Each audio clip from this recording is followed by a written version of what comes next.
Hey, what's up guys? So in this video, we will see how to make a PDF file size 500 KB or less on mobile.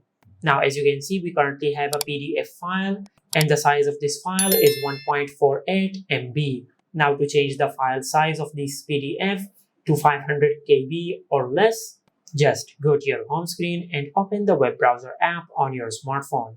And in the search bar, just search I love PDF. Now just open this link, then select Compress PDF. Now just tap on Select File and select the PDF file which you want to decrease the size of.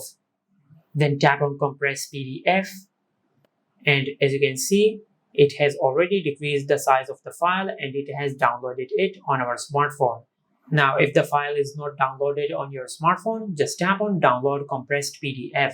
Now since the file is automatically downloaded on our smartphone, just go to your home screen and open the File app.